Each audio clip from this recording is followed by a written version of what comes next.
Hello दोस्तों, कैसे हैं आप सभी का स्वागत करता हूं। और आपके लिए एक बड़ी खुशखबरी वाली बात है।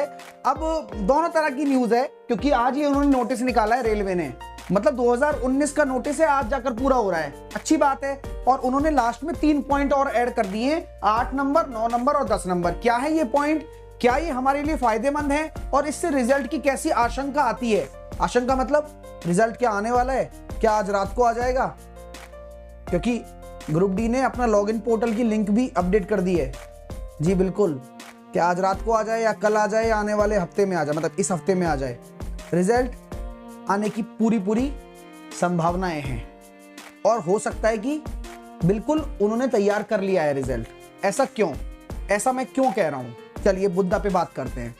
आज एक नोटिस आया, किसकी तरफ से, रेलवे की तरफ से। उन्होंने कहा है कि भैया हमने कुछ अमेंडमेंट किए हैं जिससे कि बाद में कोई दिक्कत स्टूडेंट के दिमाग में ना रहे, क्योंकि बच्चे के दिमाग में ये सारी दिक्कतें हो सकती हैं जब रिजल्ट आएगा। फिर बाद में रिजल्ट रुकता डोले, फिर रिवाइज रिजल्ट लेकर आओ, फिर ये करो, फिर वो करो। अब ये कई सारे बच्चों के लिए अच्छी न्यूज है और कई सारे बच्चों के लिए थोड़ी सी डराने वाली न्यूज है। अब मैं बताता हूं कि न्यूज क्या है। इन्होंने 3 अमेंडमेंट क्या दिए हैं। इन्होंने कहा है कि हमने प्रत्येक बच्चे के लिए उसकी कैटेगरी के हिसाब से एक मिनिमम एलिजिबिलिटी क्राइटेरिया रखा था, percentage of minimum eligibility criteria रखा था, जिसमें जनरल कैटेगरी को हमने 40% के अंदर रखा, जिसमें हमने यूआर कैटेगरी को 40% रखा। उसके बाद इसने बोला है कि हमने ईडब्ल्यूएस कैटेगरी को, इकोनॉमिक वीकर सेक्शन को भी 40% रखा है। और ओबीसी जो एनसीएल वाले होते हैं, ओबीसी नॉन क्रिमिनलियर वाले, उसमें 30% हमने रखा है।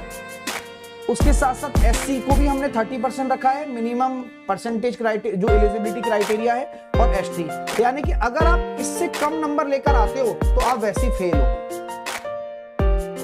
इससे कम अगर आपके आते हैं तो आप फेल हो। ये बात तो आपको समझ में आती होगी। As per the qualified criteria इन्होंने ये अपने नोटिफिकेशन में ही दे दिया है, ठीक है। प्रश्न पता है क्या उठ रहा है, प्रश्न ये इनके दिमाग में आ गया कि जब इन्होंने रिजल्ट निकाला होगा तो ऐसे बच्चे कई सारे होंगे जिनके 50 से ऊपर नंबर आ रहे होंगे, 60 से ऊपर नंबर आ रहे होंगे, और उनकी शिफ्ट होगी आसान। और उन्होंने नॉर्मलाइज किया होगा किससे, बेस शिफ्ट से। जो बेस शिफ्ट है मतलब ना तो उसमें अटेंडेंस भी उसमें 50% से ज्यादा हो। बेस शिफ्ट का मतलब है कि अभी इसमें क्या हुआ है कि अटेंडेंस भी तो कम रही है, इस बार अटेंडेंस भी कम रही है और बच्चों के नंबर कम भी आ रहे हैं और कई बच्चों के क्वालिफाइंग भी हो रहे हैं। लेकिन जो भी आपके नॉर्मलाइज मार्क्स हैं वो ऊपर नीचे होंगे। जैसे कि उन बच्चों को भी हिम्मत नहीं हारनी है, इसमें उन बच्चों की भी हिम्मत नहीं हारनी है जिनके मान लो 35 नंबर आ रहे हैं और 37 नंबर आ रहे हैं। ऐसा क्यों सर, क्योंकि उनका भी सिलेक्शन इसमें हो सकता है। तो ये बड़ी खुशखबरी यहाँ पर आई है कि जिनके 35 नंबर, 37 नंबर, 39 नंबर आ रहे हैं और वो जनरल कैटेगरी के हैं या फिर इकोनॉमिक वीकर सेक्शन के हैं, या जिन बच्चों के नंबर 29 नंबर आ रहे हैं या 30 नंबर आ रहे हैं या 35 नंबर आ रहे हैं, तो अगर आपका क्राइटेरिया, एलिजिबिलिटी क्राइटेरिया, अगर नंबर कम भी आ रहे हैं आपके, क्योंकि आपने नंबर अपने ऐड कर लिए, आपने अपने नंबर जोड़ लिए। कई बच्चे सोच रहे हैं सर मेरे तो नंबर कम आ रहे हैं, मेरा होगा नहीं होगा। लेकिन डिपेंड करेगा कि आपकी शिफ्ट कैसी है। अगर आपकी शिफ्ट टिपिकल है, थोड़ी सी डिफिकल्ट है और आप में आपके अटेंडेंस भी पूरी है आपके शिफ्ट में, तो आपके नंबर 100% बढ़ेंगे। ये रेलवे ने बता दिया है। और किसी बच्चे के नंबर 50 आ रहे हैं और आसान शिफ्ट है और लगभग एवरेज जो नंबर आ रहे हैं वो 75 आ रहे हैं सबके, 75, 60 और आपके आ रहे हैं 85, तो आपके नंबर कम भी हो सकते हैं नॉर्मलाइज होकर। ये छोटा सा झटका वाली बात है। लेकिन उसने क्या कर दिया है, ये क्लियर कर दिया है पहले ही कि बाद में आप इस चीज पर कोई भी आर्ग्यू ना करें।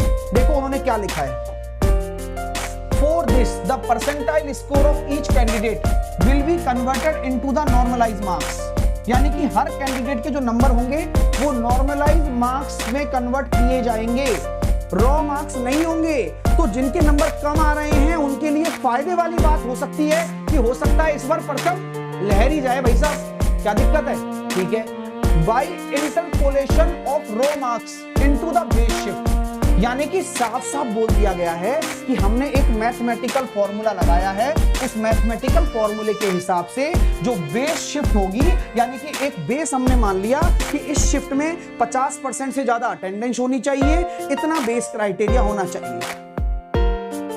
ठीक है, तो आपके जो कैंडिडेट के होंगे, हर किसी कैंडिडेट के नंबर नॉर्मलाइज होंगे, तो आपके नंबर कम भी आ रहे हैं तो बढ़ेंगे। ठीक है, अगर आपकी टफ जो शिफ्ट है वो टिपिकल थी या हार्ड थी। The purpose of deciding minimum qualifying marks as well as giving weightage in marks and CCA candidates, यानी कि जो इन्होंने आपको मिनिमम क्वालिफाइंग मार्क्स दिया ना, इस वजह से उनको नॉर्मलाइज करना पड़ेगा क्योंकि बच्चों के नंबर कम आ रहे हैं और उनका जब कंपैरिजन हो रहा है तो नंबर बढ़ रहे हैं। तो मिनिमम क्वालिफाइंग में आपको दिक्कत ना देखे, तो जो नॉर्मलाइज होंगे वो मेन होंगे। सर कल 3 बजे आएगा रिजल्ट, नोटिस आ गया है, चलो बढ़िया है, मैं कह ही रहा था रिजल्ट प्रिपेयर हो चुका है और कल 3 बजे रिजल्ट आ जाएगा जैसा कि बता रहा है। अभी मैं जाके मैं खुद भी देखूंगा उसको। चलिए आगे क्या बोला गया है। सर बेस शिफ्ट का क्या मतलब है? कई बच्चों को बेस शिफ्ट का मतलब समझाना है। बेस शिफ्ट क्या है सुनिए, base shift for the above purpose, जो ये पर्पस पूरा सॉल्व किया गया है उसके लिए बेस शिफ्ट को डिफाइन किया गया है।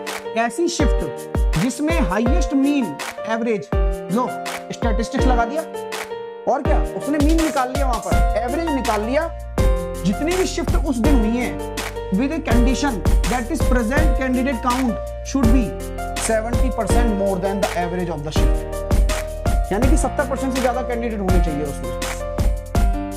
अरे 87.67 सर हो जाएगा क्या? अरे मजाक मत करो यार, हो रहा है, मिठाई भी खिला रहे हो, ऐसी क्या बात है। In case highest mean of 2 shift is same, मतलब जिनका माध्य जो है वो समान निकल के आ रहा हो, तो highest individual marks shall be consider, किसी बच्चे के जो सबसे ज्यादा मार्क्स होंगे वो कंसीडर किए जाएंगे। In case both the highest mean and highest individual marks are same, the shift having highest present candidate count shall be considered as the base shift. ऐसे होगा, यानी कि बेस शिफ्ट इन्होंने 3-4 तरीके से की है कि भाई अगर मान लो किसी शिफ्ट के हमने पूरा एवरेज निकाल दिया एक शिफ्ट का, तो उसमें हम देखेंगे कि कितने बच्चे आए, 70% से ज्यादा अटेंडेंस होनी चाहिए, उसके नंबर देखेंगे।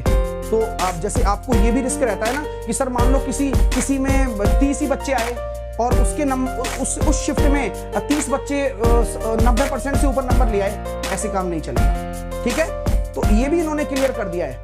जैसे मान लो 30 ही बच्चे आए, किसी में 30 बच्चे आए किसी शिफ्ट में और सबके 90 नंबर है, तो ये थोड़ी 90 नंबर कट ऑफ चली जाएगी, क्या 90 नंबर मिनिमम एलिजिबिलिटी क्राइटेरिया हो जाएगा? ऐसा नहीं है। इन्होंने बोला है कि अटेंडेंस भी जो होनी चाहिए वो 70% या फिर उससे ज्यादा होनी चाहिए। हाईएस्ट मीन निकाला जाएगा, माध्य निकाला जाएगा, और माध्य क्या होता है जल्दी बताओ, किसी का माध्य क्या होता है? माध्य बराबर होता है कुल मार्क्स उस शिफ्ट में आए, कुल अंक बटे बच्चों की संख्या। तो जो नंबर आएगा वो एवरेज मार्क्स होगा। अब हो सकता है कि पहली शिफ्ट का और दूसरी शिफ्ट का एवरेज मार्क्स सेम हो जाए, ये भी तो हो सकता है, पहली शिफ्ट और दूसरी शिफ्ट का एवरेज मार्क्स सेम हो जाए।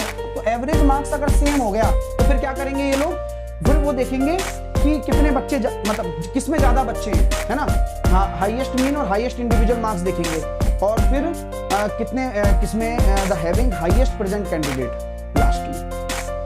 सर 92.33 होगा पटना बोर्ड, मजे ले रहे हो क्या हैं भाई? देखो उनके लिए फायदा जिनके नंबर कम आ रहे थे, और जिनका होना है वो हो जाएगा। मिठाई खिलाने चुपचाप जयपुर आ जाना, ध्यान रख रहे हो, बहुत मेहनत कराइए तुम लोगों को।